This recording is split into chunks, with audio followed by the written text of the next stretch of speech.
ஆண்டவராகிய இயேசு கிறிஸ்துவின் இனிய நாமத்தில் இதை பார்த்து கொண்டிருக்கிற ஒவ்வொருவருக்காகவும் நான் ஆண்டவரை ஸ்தோத்தரிக்கிறேன், நன்றி செலுத்துகிறேன். இன்றைக்கும் ஒரு வார்த்தையை சொல்லி உங்களுக்காக ஜெபிக்க ஆசைப்படுகிறேன். 1 கொரிந்தியரின் புஸ்தகம் 13வது அதிகாரம் 13வது வசனத்தில் நம்ம வாசிக்கலாம். இப்பொழுது விசுவாசம், நம்பிக்கை, அன்பு இம்மூன்றும் நிலைத்திருக்கிறது. இவைகளில் அன்பே பெரியது. வேதம் சொல்லுது, இவைகளில் அன்பே பெரியதா. கடைசி நாட்களில் அன்பு தணிந்து போகுமா? நாம் அன்பு தணிந்து போகிற காலத்துக்குள்ளாக நாம் நிற்கிறோம். இந்த நாட்களில் முடிந்த வரைக்கும் நாம் ஒருவரோடு ஒருவர் அன்பா இருக்கிறவர்களா இருக்கணும். குடும்பங்களில் அன்பா இருக்கிறவர்களா இருக்கணும். சகோதரர்களிடத்தில் அன்பா இருக்கிறவர்களா இருக்கணும். இந்த நாட்களில் அன்புக்காக இயங்குகிறவர்கள் அநேகர் இருக்கிறார். முடிந்த வரைக்கும் அவர்களுடைய நாம் அன்பா இருக்கிறவர்களா இருக்கணும். அதனாலதான் ஆவின் கனியில முதலாவது சொல்லப்பட்டது அன்பு தான். அன்புக்கு அப்புறம் தான் மற்ற எல்லாமே. நம்மளுடைய வரங்கள் வல்லமைகள் அடுத்ததுதான். முதலாவது அன்பு. நம்ம இடத்துல அன்பு இல்லைன்னா மற்ற எல்லாத்துலயும் நம்ம ஃபெயில் தான். முதலாவது நம்ம எதுல சரியா இருக்கணும்னா அன்புல நம்ம கரெக்டா இருக்கணும். நாம் காண்பிக்கிற அன்பு மாய்மாலமற்றதா இருக்கணும், உண்மையானதா இருக்கணும். அன்பு எதையும் எதிர்பார்க்காது. அன்பு பொறாமை கொள்ளாது. அன்பு இருமாப்பா இருக்காது.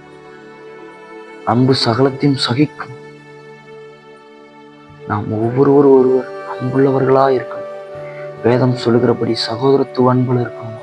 வேதம் நமக்கு 2 வகையான அன்பு கற்றுக் கொடுக்குது.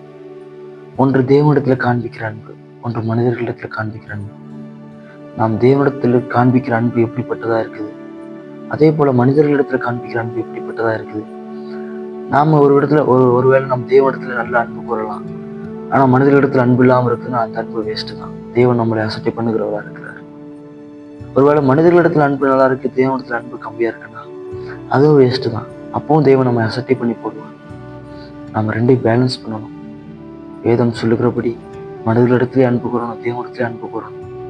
முதலாவது தேவனுடைய அன்பு, அதுக்கப்புறம் தான் மற்ற அன்பெல்லாம். தேவனுடைய அன்புல நாம் நினைத்திருக்கணும், மனிதர்களுடைய அன்புல நாம் நினைத்திருக்கணும். கூடுமான மட்டும் ஒருவரோடு ஒருவர் நாம் சமாதானமா இருக்கணும், அன்பா இருக்கணும்.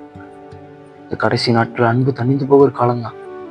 ஆனால் ஆண்டவரால் அழைக்கப்பட்ட நாம் ஒவ்வொருவரும் அன்புள்ளவர்களா இருக்கணும், இரக்கம் குணம் உள்ளவர்களா இருக்கணும்.